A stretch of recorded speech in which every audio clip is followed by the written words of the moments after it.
মঠে বাবুরাম মহারাজের ট্রেনিং তার সাধু জীবন গঠন করেছিলেন। বাবুরাম মহারাজের দুটোই জিনিস ছিল, যে বেলুর মঠে কেউ এলে তাকে একটু প্রসাদ খাওয়ানো আর ঠাকুরের কথা শোনানো। অনেক সময় হতো দুপুর 12:30 একটার সময় ভক্তরা এসেছেন, বাবুরাম মহারাজ তাদের ভগবানের কথা শুনিয়েছেন, তারপর প্রসাদ খাইয়েছেন এবং বিদায় দিয়েছেন। তো একদিন এরকম 1:30টার সময় একদল ভক্ত এসছেন, বাবুরাম মহারাজ কথা বলেছেন, বলেছেন ভরত তুমি এদের জন্য একটু প্রসাদের ব্যবস্থা করো। ভরত মহারাজ দৌড়ে গিয়ে দেখছেন ভাড়ার ঘর শূন্য, কিচ্ছু নেই, এবং যারা রান্না করবেন তারাও সব বিশ্রাম নিতে চলে গেছেন। ভরত মহারাজ এসে বলছেন বাবুরাম মহারাজকে, মহারাজ আজকে ছেড়ে দিন, আজকে আর এদের জন্য ব্যবস্থা করতে হবে না, এমনি বিদায় দিন।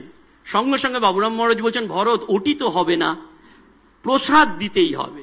বলেই বলছেন, মঠের ম্যানেজার তো সব জানেন, বলছেন ভরত আমি জানি তুমি ঠাকুরের বৈকালিকের জন্য দুটো সন্দেশ আলাদা করে রেখেছো, 3:30টার সময় মন্দির খুললে দেবে, ওই দুটো সন্দেশ দিয়েই ভক্তের সেবা করো। ভরত মহারাজ আর কি করবেন, তিনি ওই দুটো সন্দেশ দিয়েই সেবা করেছেন, যেহেতু সিনিয়র প্লাস বাবুরাম মহারাজ। কিন্তু মনে মনে তার একটা দুঃখ, একটা ডিপ্রেশন, যে ঠাকুরের জন্য সন্দেশ দিয়ে দিলাম, এখন ঘড়িতে 2:30 বাজে, তখনকার দিনের বেলুর মঠ পাবেনও না সন্দেশ চট করে, দোকানও নেই, কি করবেন? তিনি মনের দুঃখে গঙ্গার ঘাটে বসে আছেন, যে আর দেখা করবো না বাবুরাম মহারাজের সাথে। ঘড়ি এগোচ্ছে, বাবুরাম মহারাজ পরম নিশ্চিন্তে বিশ্রাম করতে গেছেন।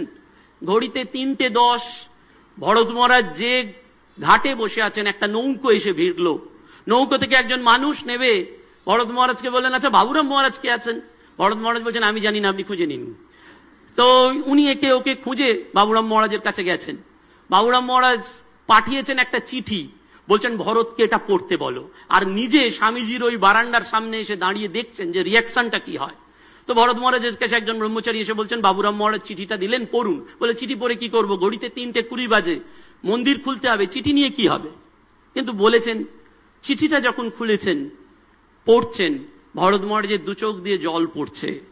চিঠিতে লেখা আছে, আমি কলকাতার একজন মিষ্টান্ন ব্যবসায়ী, 1 নৌকো ভর্তি মিষ্টি পাঠালাম, যদি বিকেল 3:30 বৈকালিকে ঠাকুরকে নিবেদন করা যায় তাহলে আমার মিষ্টির ব্যবসা সার্থক হবে।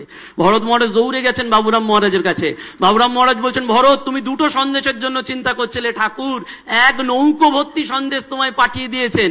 জেনে রেখো ভরত, তুমি আমি ঠাকুরের পুজো করি না, তার পুজো তিনি নিজেই করে নেন, আমরা শুধু তার যোগান দিই মাত্র। আপনি করিলে আপনার পূজা, আপনার স্তুতি গান।